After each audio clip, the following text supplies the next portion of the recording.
UFC 323. This man is fighting for the flyweight title this weekend, Mr. Joshua Van. The last time I talked to you was here. It was in this very arena, I think, right? Yeah. It was T-Mobile. It was coming off the Royval fight, and you took a little bit of a break, didn't you? I heard you were enjoying some time off. Oh yeah, for sure. I actually took 2 months off. You know what I mean? After getting hit that much, yeah, Royval, calm down.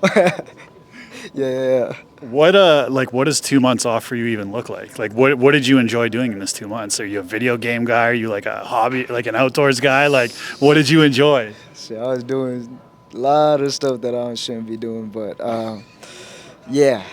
But now we back. You know what I mean? Just, but like taking time off doesn't mean like I'm not in the gym. You know what I mean? I'm still in the gym at least 2 or 3 times a week or something like that. So yeah, now we back, man, and ready to become a champion. I was just gonna say, I feel like you're young enough that you can get away with stuff like that. You know what I mean? Like shout out John Jones. John Jones used to be rowdy back in the day. I mean, obviously not to that level, but you got to enjoy some time in your 20s, you know? Like you got to enjoy some time in your 20s because I feel like at that age, if you try to make somebody, too disciplined of an athlete, they're going to go the opposite way, right? For sure, man. I like to fuck up sometimes, you know what I mean? Even with the meals and things like that, you know what I mean? Like I be fucking up on purpose. Like I go to McDonald's every morning, and then dinner I eat clean and things like that. Sure. Yeah. So, yeah. What's the go-to? Are you like a breakfast burrito guy, or what was it? The hotcakes? Yes. I get Big Macs for lunch, and then I get burritos and 2 hash brown and orange juice. That's my breakfast every day. Hell yeah. No, I can respect that. I mean, shit, I eat the same thing. I'm not fighting for a world title, but I can respect that. I wanted to ask you this, right? Because I was watching you on a podcast the other day, and you used to talk about, how it was kind of rough for you growing up and things like that. And you said, I couldn't speak a lot of English, but it was the head nod. You know what I mean? If I gave somebody the head nod, they knew what was up, Yeah. So has that ever happened in the UFC? Like, has that ever been a situation like that, or? I calm down a lot, man. I calm down. Now, I don't even want to get in a street fight no more. You know what I mean? It's not worth it. Yeah. You know what I mean? Now I get paid to fight on the biggest stage. You know what I mean? So it's not worth fighting in the street no more, man. And I just think it's stupid. You know what I mean? Like, for what? You know what I mean? To show you the toughest guy in the world or something? Like, you know what I mean? So now I'll just calm down. So what did that look like? Was it like you would walk up to somebody and you would kind of like lock eyes with them, and then it would just kind of be like a one of these, and then if they reciprocated it, then it was on? Well, I'll just be sitting in the classroom, right? And let's say a new guy's come, and I just follow him with my eyes, like just right here. And then if you sit down, they look around. And then when you look at me, I'm like this. And then if you do this, I mean, he wants something. And then I go walk up to him and say, hey, what was that? And that's all it took. There you go.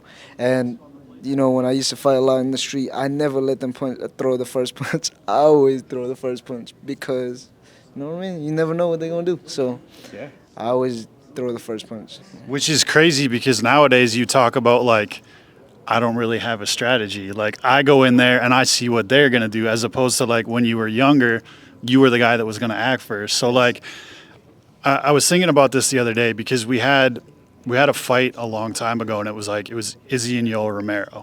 And a lot of people remember it as like, let's say not the greatest title fight in the world, you know what I mean? But it was because we kind of got 2 counter strikers, So like, do you think there's ever going to be a point in your career, because your style is based so much on what the other opponent is going to do you ever worry like, man, there might be one point where a guy's just standing there and I got to wait for him to do something? Nah, never. If he ain't throwing a strike, I'm going to make him. You know what I mean? It's not like I don't have my jab and things like that. So, I mean, look at all my fight, man. There's no boring Joshua Van fight, you know what I mean? So it's like if if they just want to wait for me, then I make them throw and make them make that mistake and things like that. So I'm not just like a counter guys. I can go. I can be a pressure guys too. You know what I mean? So And then there was another thing you were talking about, and you talked about the Royval fight, and you said, man, like, I don't like watching it back. I don't like the fight, the way that fight played out, because I just found it very interesting because at such a young age, you kind of grasp the fact that, like, hey, it's about hitting, hitting and not getting hit. And there's so many guys at a young age that are like, bro, I just want to get 50K. Like, I don't care what the fight looks like. I want the crowd to go crazy. Where you, on the other hand, are like, bro, I'm trying to be in this game for a minute. I'm trying to be a champion. And, like, the less damage I take and the cleaner I look out there, that's going to play more to my advantage. Like, how soon did you pick that up? Was that before the Royval fight, or was that like, did that change have to happen after the Royval fight? well, a lot of my fight, man, I feel like I deserve the 50 G's a lot of times anyway. You know what I mean? So it's like I feel like I don't have to necessarily get hit just to get the 50 G's. You know what I mean? I can make like a badass fight without getting hit. You know what I mean? So I'd rather do that, like performance of the night or things like that. Like fight of the night, man, they can have it. You know what I mean? So it's like, yeah, like I don't mind getting hit. I mean, I do because I'm a fighter and I don't want to get hit, but it's like, man, it's better not to get hit. You know what I mean? So that's what I was saying. And then you talked about, like, obviously people brought up the rear naked choke with Pantoja. That's going to be a main focus in training camp. But one thing you said, listen, if it goes to the ground, like, I'm going to submit him. You know what I mean? So, like, where did that confidence come from? Like, was there a certain guy in the training room? Was there a certain submission that you were constantly catching guys with? Or is it just your overall game that you're so confident with that you can actually, go out there and be able to submit a guy like Pantoja? Yeah, man. It's just the confidence I have in my work. You know what I mean? The work that I put in the gym and things like that. So, man,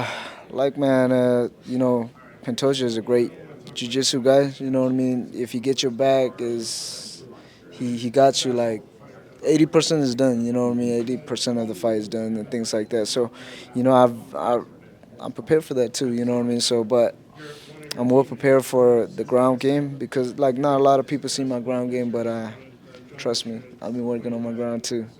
Joshua Van, final message to everybody that's tuning in this weekend and everybody that's going to be in your corner supporting you this weekend. Tune in this Saturday. It's going to be a banger.